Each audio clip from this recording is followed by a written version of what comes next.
Peace, YouTube subscribers and wrestling fans tuning in worldwide on Wrestling News Talk, the Facebook fan page, Andre_Corbeil on Twitter, or Andre Corbeil 2, or Andre Corbeil. Yeah, the two YouTube channels. And speaking of Andre Corbeil, the main channel, 4,000 strong, knowledgeable, passionate wrestling fans support a credible channel. Yes, it returns next Saturday, December the 7th, and so does OneWrestling.com's Big Ray and Andre Corbeil. Yes, everybody, the Can-Am Wrestling Show returns next Saturday on Wrestling News Talk, the Facebook fan page, or Andre Corbeil, the main YouTube channel. Now, if you're unfamiliar with the Can-Am Wrestling Show, you've really missed out. So go on YouTube, punch up Can-Am Wrestling Show, and catch up. This will be our 9th episode, or will it be our 8th? I think it'll be our 9th episode, debuting or returning. So yeah, go check it out. You're not going to find a show quite like it in the YWC or the IWC, as Big Ray and I bring a 30-plus minute show, stocked, locked, and loaded with real in-depth analysis, our famous top 5, and a little bit of comedy in there to keep things on the lighter side.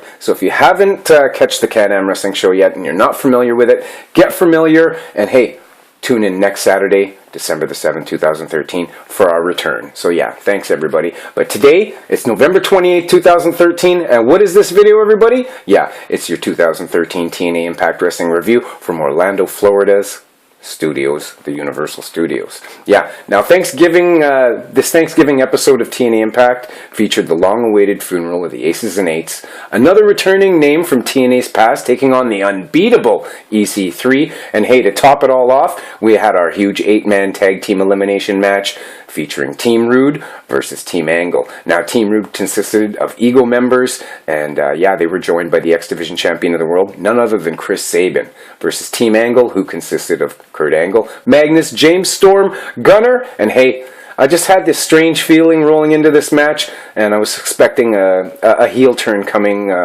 to some degree anyway, but we'll have to wait and see what rolls on when the time comes as we head down the final stretch for 2013 and TNA Wrestling. Now, I also want to note that it should be 5 days or so until we hear about,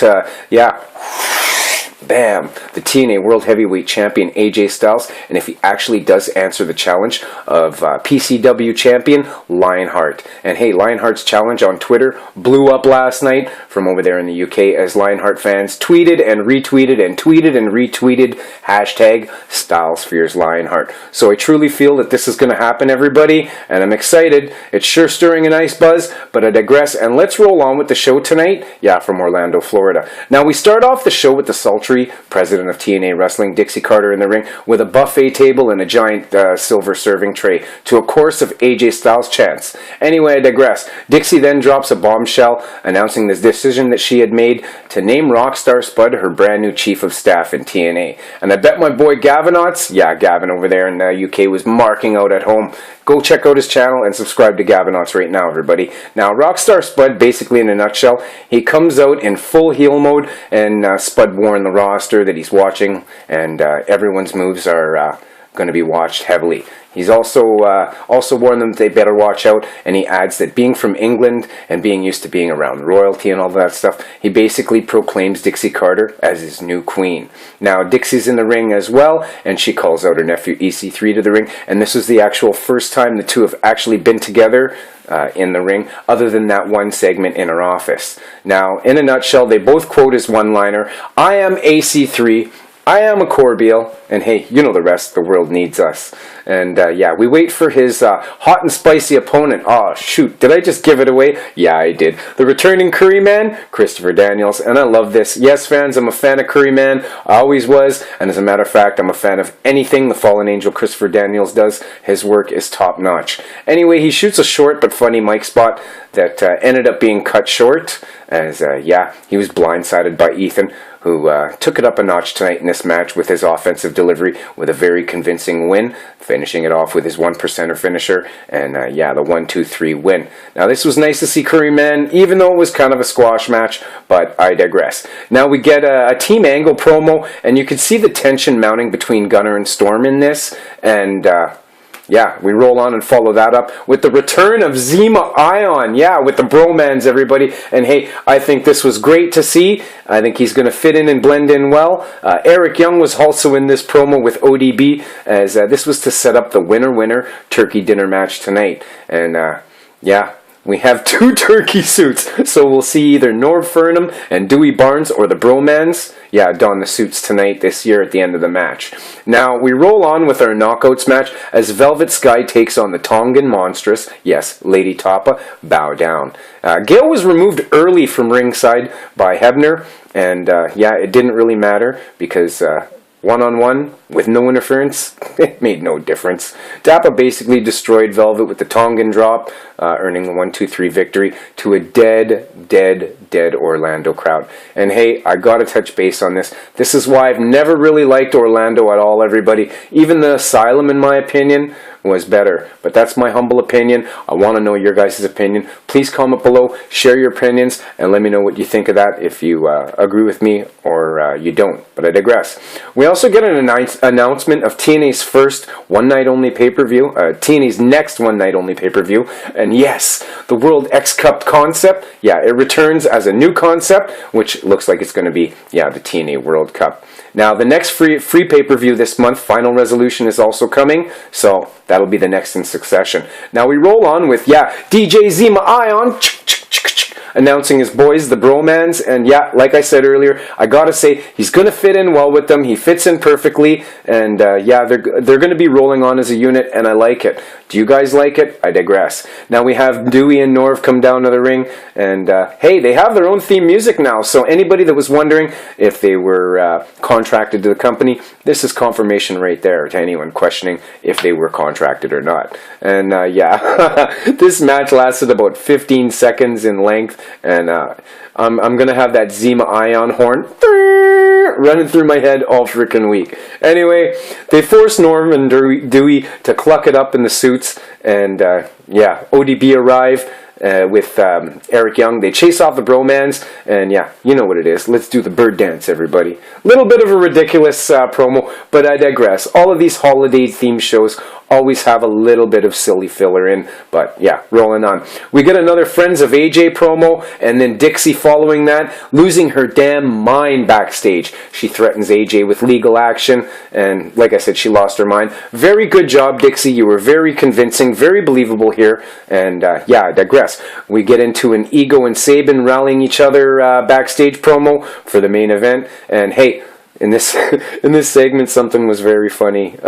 Joseph Park has tested positive for gravy abuse. Daniels and Kazarian are freaking awesome. Now we roll on with Rockstar Spud in catering, and he's trying to get dinner together for the winner chicky dinner, the winner chicken dinner, and not much happening there. He's just crabbing at some lady in catering. Now, we follow that up with our next segment, and it's a Kurt and Magnus segment. They're basically talking about their match next week and the main event match tonight. And again, I sense some kind of turn coming on Teen Angle. Teen Angle. Yeah, Teen Angle. Speaking of Teen Angle, go check out Kurt Angle and One Direction. Oh.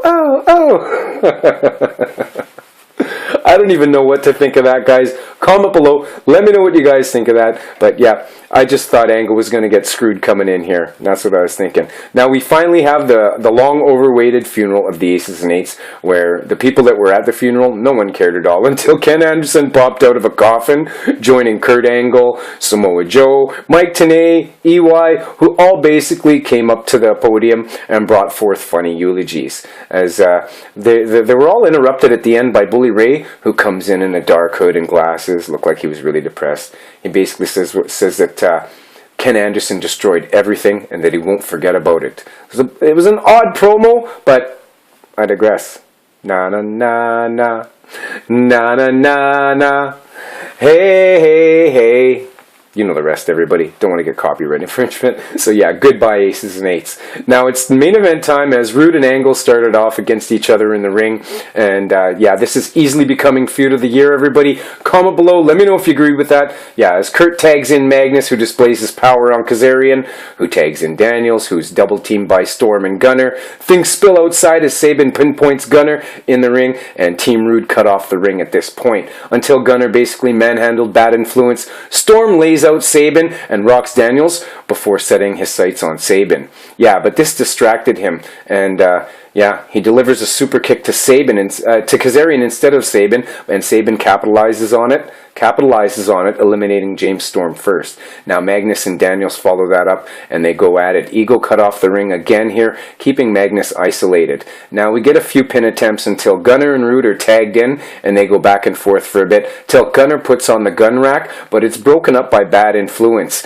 who deliver a high low to Gunner, and Gunner's eliminated second. Yeah, this leaves a 4-on-2 scenario, as Angle and Magnus were left against 4 members. Yeah, Ego and Chris Sabin. And they had their work cut out for them, especially Kurt Angle. Now, Magnus hurts his knee after delivering a lariat from top of the apron to the floor. Medics came down and escorted him out. And I was thinking, geez, could this be a Magnus swerve unfolding here as an attempt to basically have Angle chopped down in this 4-1 and have him weakened for their World Heavyweight Championship second round match next week? That's what I was thinking going on here, but again, this is just an assumption, and it didn't happen. As Magnus left, Kurt was alone inside the ring.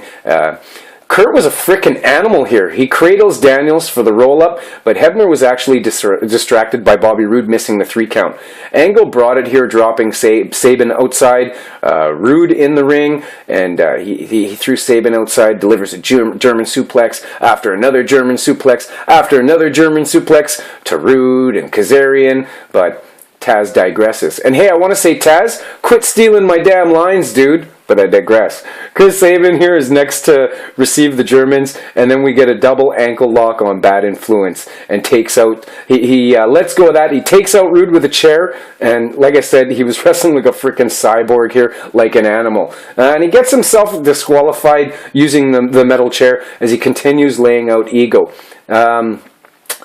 He laid out Sabin as well with the cold steel in a decent main event. However, I found it strange to still have 15 minutes left in the show just for the winner turkey dinner segment. So I was waiting for something different to happen here. Now we end up with Ego, Sabin, they're celebrating in a segment backstage, followed by Storm and Gunner imploding. Yes, it looks like it's going to happen anyway. We get a sick reel with the Final 4 in the World Heavyweight Championship tournament. Yeah, as every man left basically lays their claim on the new World Heavyweight Champion. Yeah, this was a wicked segment, a wicked highlight reel, and we follow that up with, the Carters and Spud in the ring. And we follow that up with the Carters and Spud in catering, not in the ring, sorry. And, dude, Ethan, I want that freaking suit, brother, I really do. Can we say style anybody? Anyway, Dixie and Ethan leave, and it seemed like they had left Spud in charge for the night. That's what it seemed. Now we roll on with the winner turkey dinner, and it's basically Gail Kim, Lady Tapa, Chris Sabin, Velvet, Ego, and the new bromance with Zema Ion. Now Bobby gives Velvet the boot right away and says, hey, you're not a champion, you don't belong out here. And this causes Chris Sabin to stand up and yell back at Bobby. He yells back, you know what, Bobby? You're absolutely right. And he tells his honey to leave. True heel move. Now, the next portion of this was a thankful speech by every person at the table, speaking on what they were thankful relating to Thanksgiving. Now, Bobby goes last and talks about Canada's Thanksgiving and lays claim to be the next World Heavyweight Champion. Sits down to eat, but he's interrupted by Kurt Angle, who says, hey, none of you cheaters at that table are going to get to enjoy the rewards of that turkey dinner. Now he says he's not alone and is joined by James Storm, Gunner, Velvet, Nor Furnham, Dewey Barnes, ODB, EY, and Gail got a cream pie right to the face from Gail Kim. An all-out brawl ensues, slowly clearing out the ring as they basically. Who was left? Yeah, the bromans were left in the ring. EY grabs a turkey after he grabs a turkey. He had smashed Christopher Daniels, and there was turkey all over the ring. And leaving the faces and the bromans finally in the ring. Like I said, there were flying turkeys. Norv Furnham and Dewey fly off the top turnbuckles, clearing the bromans out of the ring as all faces crack open. Some tall, cool ones in the ring. Even Velvet Sky opened a beer, and we pan out the show. Now, all of them were celebrating, and the fans were chanting TNA, TNA, TNA. And, now the show wasn't the best, But let's face it, holiday shows, like I said, always have the holiday filler in it. But I was fine with this, and I'm very happy with the return of Zema Ion. I'm happy with the choice of Rockstar Spud. And yeah, TNA's put him in with the right group. So comment below. Let me know what you guys think. I think it'll work nicely. I think Zema Ion with the Bromans will work out nicely, especially Rockstar Spud and the upcoming Maximum Impact Tour in the UK. Anyway, I'm so busy. I'm so behind schedule, guys. Sorry it's not a better review. Maybe it's an okay review. Comment below. Let me know. I'm a knowledgeable, passionate wrestling fan. I know each and every one of you guys are knowledgeable, passionate wrestling fans too. And yeah, I got to bounce. And yeah, make some time. So yeah, thanks for all your support. And we're all in this for one thing, wrestling. Peace, and thanks for supporting the channel.